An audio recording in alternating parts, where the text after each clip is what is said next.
चलिए फ्रेंड्स, तो आप सभी का अपने यूट्यूब चैनल हम्बल टीच में फिर से एक बार स्वागत है। आज आप लोग के लिए लेकर आ गए हैं क्लास 12th का पॉलिटिकल साइंस का ऑब्जेक्टिव प्रश्न, जो 2023 एग्जाम में बिल्कुल पूछे जाएंगे यही प्रश्न। आप इसको अच्छी तरह से याद कर लीजिएगा।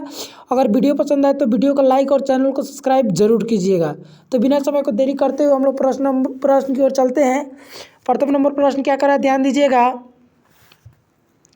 अमेरिका वर्ल्ड ट्रेड सेंटर पर आतंकियों का हमला कब हुआ? ऑप्शन ए 11 सितंबर 2001, बी 11 नवंबर 2001, ऑप्शन सी 11 दिसंबर 2001 और ऑप्शन डी इनमें कोई नहीं। तो आपको 5 सेकेंड का टाइम मिल रहा है, फटाफट से उत्तर बताइएगा। ऐसे उत्तर बताना जैसे लगे कि आप एग्जाम हॉल में बैठे हो, आपसे क्वेश्चन किया जा रहा है। तो उत्तर दीजिए फटाफट से। अमेरिका के वर्ल्ड ट्रेड सेंटर पर आतंकियों ने हमला कब किया था? चलिए, इसका राइट आंसर हो जाएगा ऑप्शन नंबर ए 11 सितंबर 2001। चलिए प्रश्न नंबर 2 की तरफ पढ़ते हैं। प्रश्न नंबर 2 क्या कर रहा है, ध्यान दीजिए। किस देश के साथ भारत ने मित्रता व व्यापार की संधि की जिसकी प्रस्तावना में पंचशील के सूत्र रखे हुए हैं? ए सोवियत संघ, बी संयुक्त राज्य अमेरिका, सी चीन और डी पाकिस्तान। तो 2 नंबर प्रश्न का आप लोग फटाफट से उत्तर दीजिए। किस देश के साथ भारत ने मित्रता व व्यापार की संधि की जिसकी प्रस्तावना में पंचशील के सूत्र रखे हुए हैं? तो आप 2 नंबर प्रश्न का फटाफट से उत्तर दीजिएगा। इसका राइट आंसर आपको बता दें, चलिए ऑप्शन नंबर सी हो जाएगा। सभी का आंसर बिल्कुल सही आ रहा है। चलिए इसका राइट आंसर हो जाएगा ऑप्शन नंबर सी। चलिए 3 नंबर प्रश्न की तरफ बढ़ते हैं। आप लोग वीडियो को शेयर जरूर करें ताकि ज़्यादा से ज़्यादा लोग जुड़ सके। प्रश्न नंबर 3 क्या कह रहा है, किसी एक राष्ट्र पर हुआ आक्रमण सभी राष्ट्रों पर आक्रमण समझते हुए सामना किया जाता है। किसमें किसी एक राष्ट्र पर हुआ आक्रमण सभी राष्ट्रों पर आक्रमण समझते हुए सामना किया जाता है? ए में आंतरिक सुरक्षा, बी सामूहिक सुरक्षा, डी वैश्विक सुरक्षा और डी इनमें सभी। तो फटाफट से 3 नंबर प्रश्न का सभी लोग उत्तर दीजिए बिना समय को देरी करते हुए, समय बहुत कम है।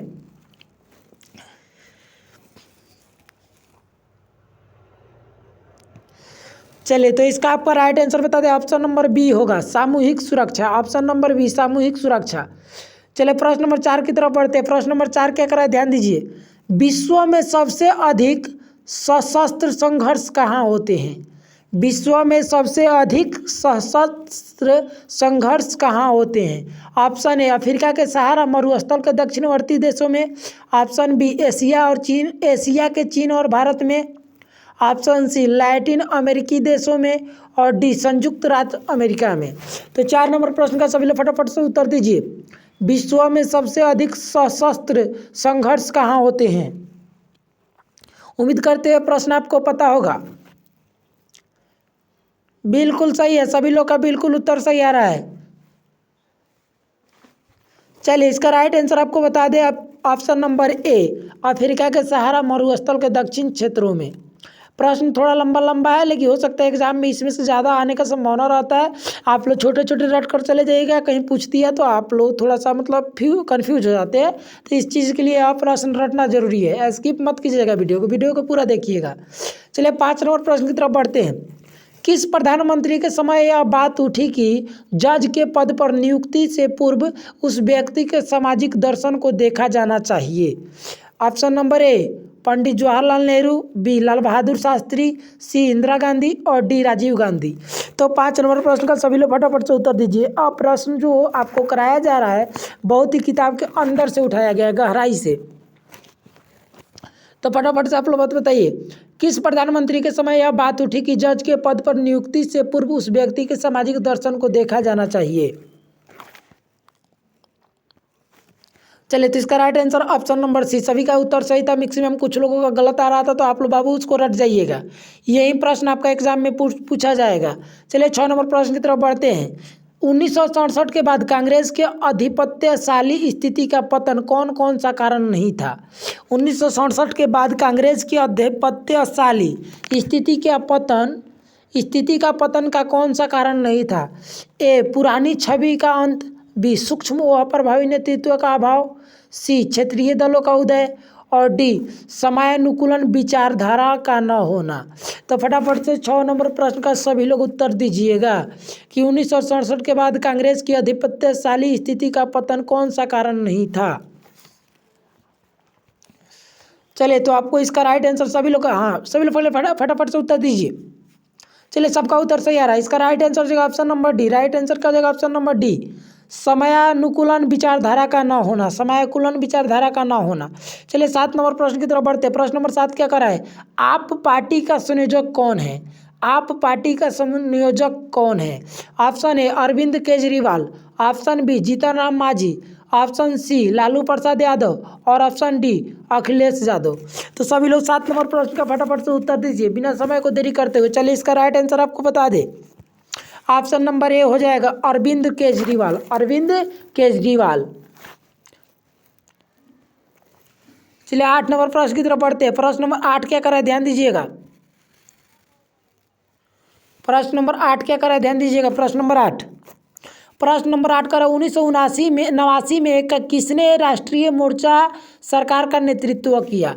1979 में किसने राष्ट्रीय मोर्चा सरकार का नेतृत्व किया? चलिए, आपके सामने ऑप्शन है ए बीपी सिंह, बी इंदिरा गांधी, सी देवीलाल और डी चंद्रशेखर। तो फटाफट से आप लोग प्रश्न नंबर 8 का उत्तर दीजिए, क्या होगा? इसका राइट आंसर है ऑप्शन नंबर ए बीपी सिंह। एक बार और प्रश्न को दिखा देते हैं, एक बार और प्रश्न को आप देख लीजिए। 1979 में किसने राष्ट्रीय मोर्चा सरकार का नेतृत्व नहीं किया? राइट आंसर हो जाएगा ऑप्शन नंबर ए बीपी सिंह। राइट आंसर क्या हो जाएगा? ऑप्शन नंबर ए बीपी सिंह। चलिए, बी 9 नंबर प्रश्न की तरफ बढ़ते हैं। प्रश्न नंबर 9 क्या कह रहा है? 2010 के बिहार विधानसभा चुनाव में किस राजनीतिक दल ने प्रथम स्थान प्राप्त किया? 2010 के बिहार विधानसभा चुनाव में किस राजनीतिक दल ने प्रथम स्थान प्राप्त किया? ए जनता दल जनता दल यूनाइटेड, बी कांग्रेस, सी राष्ट्रीय जनता दल और डी भारतीय जनता पार्टी। तो फटाफट से 9 नंबर प्रश्न का सभी लोग उत्तर दीजिए। 2010 के बिहार विधानसभा चुनाव में किस राजनीतिक दल ने प्रथम स्थान प्राप्त किया? 9 नंबर प्रश्न का फटाफट से सभी लोग उत्तर दीजिए। चलिए, इसका राइट आंसर हो जाएगा ऑप्शन नंबर ए। राइट आंसर क्या हो जाएगा? ऑप्शन नंबर ए जनता दल यूनाइटेड। चलिए 10 नंबर प्रश्न की तरफ बढ़ते हैं। 10 नंबर प्रश्न वीवीआई प्रश्न है। किसने कहा कि महिलाओं को सार्वजनिक क्षेत्र में काम करने का अधिकार नहीं है? बहुत अच्छा क्वेश्चन है, क्वेश्चन हर साल पूछा जाता है। किसने कहा कि महिलाओं को सार्वजनिक क्षेत्र में काम करने का अधिकार नहीं है? ऑप्शन ए प्लेटो, बी अरस्तु, सी मिल, डी मार्क्स। तो 10 नंबर प्रश्न का सभी लोग फटाफट से उत्तर दीजिए। किसने कहा कि महिलाओं को सार्वजनिक क्षेत्र में काम करने का अधिकार नहीं है? आप लोग वीडियो को फटाफट से शेयर कीजिए सभी दोस्तों के पास, ताकि और लोग जुड़ सके। और वीडियो को सभी लोग लाइक कीजिए, सभी लोग लाइक कीजिए। तो फटाफट से वीडियो को चलिए सबका उत्तर मिक्सम सही आ रहा है। 10 नंबर प्रश्न का उत्तर सभी लोग फटाफट से दीजिए। चलिए, इसका राइट आंसर आपको बता दें, ऑप्शन नंबर बी हो जाएगा अरस्तु। राइट आंसर क्या हो जाएगा? ऑप्शन नंबर बी अरस्तु। अरस्तु ने कहा था कि महिलाओं को सार्वजनिक क्षेत्र में काम करने का अधिकार नहीं है। चलिए प्रश्न नंबर 11 की तरफ बढ़ते हैं। प्रश्न नंबर 11 क्या कर रहा है? मैक-मोहन रेखा क्या है? मैक-मोहन रेखा क्या है? ऑप्शन ए भारत एवं चीन के बीच की सीमा रेखा, ऑप्शन बी चीन एवं पाकिस्तान के बीच की सीमा रेखा, ऑप्शन सी भारत एवं चीन के बीच की सीमा रेखा और ऑप्शन डी इनमें कोई नहीं। तो फटाफट से बताइए मैक-मोहन रेखा क्या है? 11 नंबर प्रश्न का उत्तर सभी लोग फटाफट से बताइए, सभी लोगों को पता है इसका आंसर। मैक-मोहन रेखा क्या है? मैक-मोहन रेखा क्या है? चलिए, तो आपको इसका राइट आंसर बता दें, ऑप्शन नंबर सी हो जाएगा भारत और चीन के बीच की सीमा रेखा। भारत और चीन के बीच की सीमा रेखा। चलिए 12 नंबर प्रश्न की तरफ बढ़ते हैं। प्रश्न नंबर 12 क्या कर रहा है? ध्यान दीजिए। 1955 में किस शहर में एफ्रो एशियाई सम्मेलन हुआ? 1955 में किस शहर में एफ्रो एशियाई सम्मेलन हुआ था? ए जकार्ता में, बी बाडुंगा में, सी सिंगापुर में और डी हांगकांग में। तो 12 नंबर प्रश्न का सभी लोग फटाफट से उत्तर दीजिए। 1955 में किस शहर में एफ्रो एशियाई सम्मेलन हुआ था? चलिए, सबका उत्तर मैक्सिमम सही आ रहा है, सबका लगभग सही आ रहा है, लेकिन याद कर लीजिएगा बहुत सारे बच्चों का, जैसे रुपेश राहुल, आप लोग का गलत है आंसर। इसका बाबू डी नहीं, बी होगा, बी होगा बाडुंगा में। क्या होगा? बाडुंगा में। नाम सबका नहीं ले पा रहे हैं, फिर भी देखिए सबका उत्तर सही आ रहा है। चलिए 13 नंबर प्रश्न की तरफ बढ़ते हैं। भारत में चीन के बीच पंचशील समझौता पर हस्ताक्षर किस वर्ष हुआ? भारत में चीन के बीच पंचशील समझौता पर हस्ताक्षर किस वर्ष हुआ? Option A 1950, option B 1952, option C 1953 और ऑप्शन डी 1954। तो फटाफट से बताइए 13 नंबर प्रश्न का सभी लोग उत्तर। 13 नंबर प्रश्न का सभी लोग उत्तर बताइए। भारत में चीन के बीच पंचशील समझौता पर हस्ताक्षर किस वर्ष हुआ?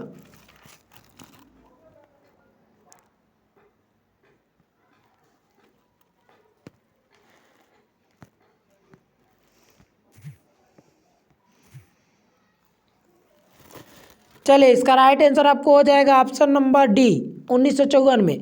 चलिए प्रश्न नंबर 14 की तरफ बढ़ते हैं। प्रश्न नंबर 14 क्या कर रहा है, ध्यान दीजिएगा। प्रश्न नंबर 14 कह रहा है 1938 में भारतीय राष्ट्रीय कांग्रेस का नियोजन समिति का गठन किसने किया? Option A Mahatma Gandhi, option B Jawaharlal Nehru, C Subhash Chandra Bose, D Jayaprakash Narayan.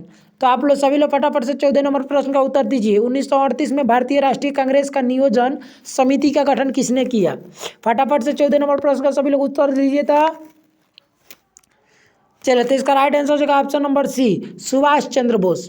चलिए 15 नंबर प्रश्न की तरफ बढ़ते हैं। 15 नंबर प्रश्न क्या कर रहा है, किसने सूडान लोक मुक्ति आंदोलन या सेना का निर्माण किया? किसने सूडान लोक मुक्ति आंदोलन या सेना का निर्माण किया? ए सिल्वा कीर, बी जान गरांग, सी निमेरी और डी रायक मानक। तो 15 नंबर प्रश्न का सभी लोग उत्तर दीजिए। चुनिंदा प्रश्न है, बहुत सारे बच्चों को लगता है याद नहीं है, बहुत कम ही लोग का उत्तर। देखिए समय कितना कम है, समय आपके पास 1 महीना से भी कम है और आप लोग ढंग से तैयारी नहीं कर रहे हैं। फटाफट से उत्तर दीजिए 15 नंबर प्रश्न का। चलिए इसका राइट आंसर बता दें, ऑप्शन नंबर बी हो जाएगा जान गारंग। जान गारंग किसने सूडान लोक मुक्ति आंदोलन सेना का निर्माण किया? जान गारंग। चलिए 16 नंबर प्रश्न की तरफ बढ़ते हैं। 16 नंबर प्रश्न क्या कर रहा है, ध्यान दीजिए बाबू सभी लोग। राजनीतिक दलों को किस संवैधानिक संस्था द्वारा चिन्ह आवंटित किया जाता है? राजनीतिक दलों को वीवीआई प्रश्न है, प्रश्न जो है वीवीआई आपका, वीवीआई वेरी वेरी इंपॉर्टेंट। बहुत सारे बच्चे कहते हैं वीवीआई का मतलब भाग भरोसे आई, तो ऐसी बात नहीं। 16 नंबर प्रश्न बढ़िया से पढ़िएगा।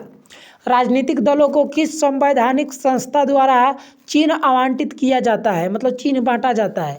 ऑप्शन ए चुनाव आयोग, option B NITI Aayog, option C योजना आयोग और ऑप्शन डी संसद।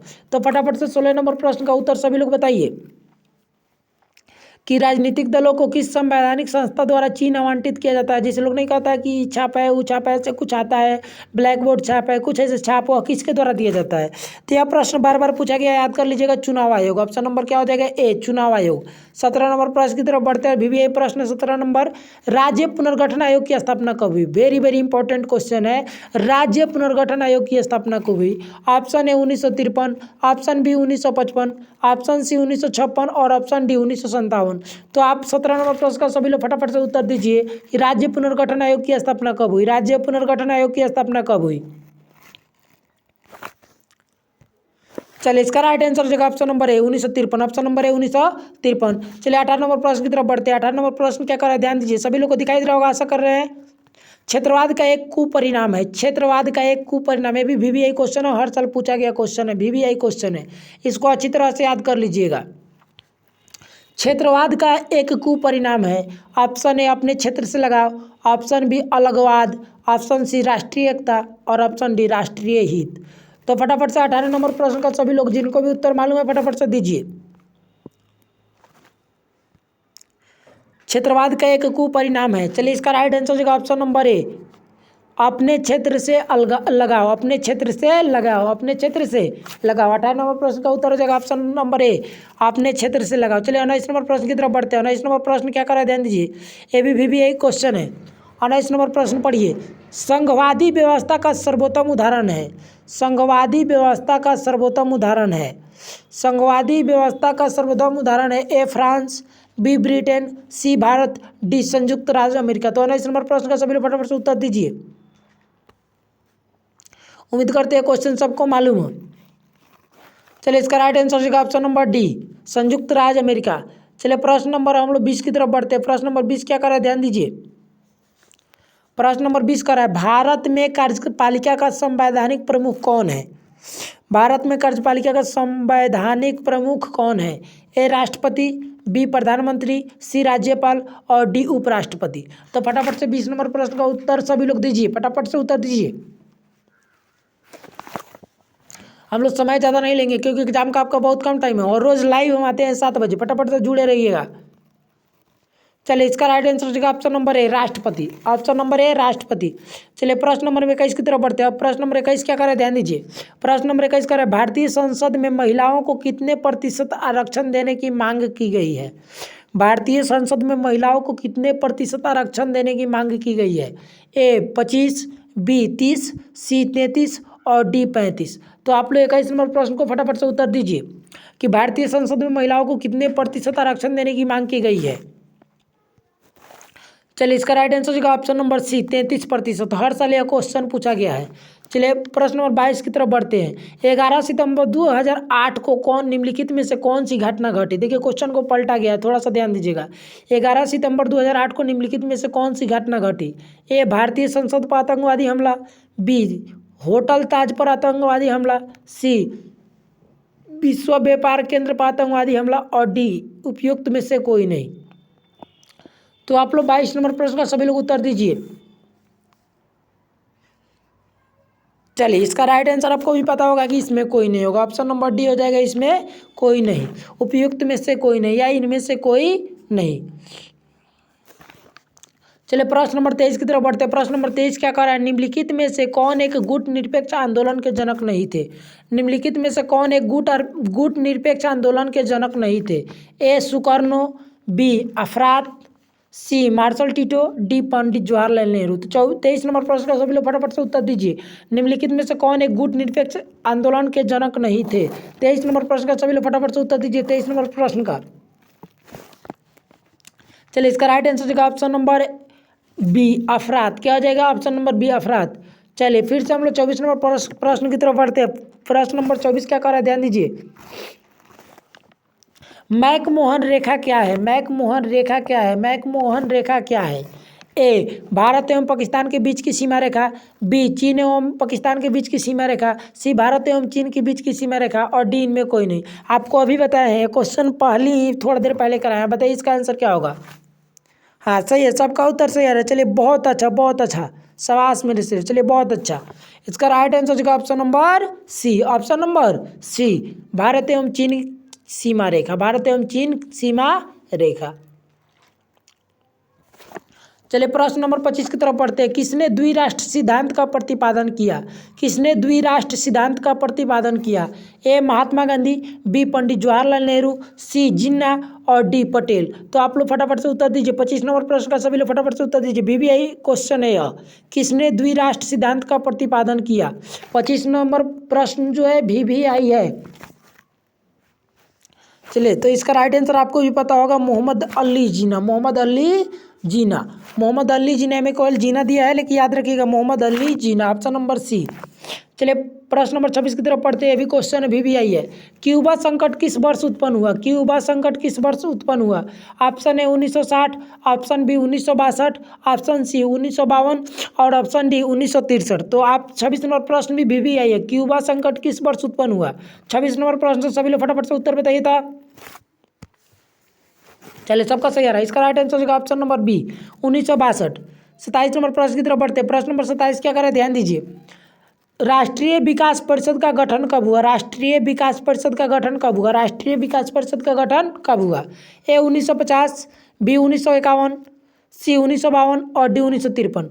तो फटाफट से उत्तर बताइए, राष्ट्रीय विकास परिषद का गठन कब हुआ है? भी क्वेश्चन भी है। 27 नंबर प्रश्न का सभी लोग फटाफट से उत्तर बताइए।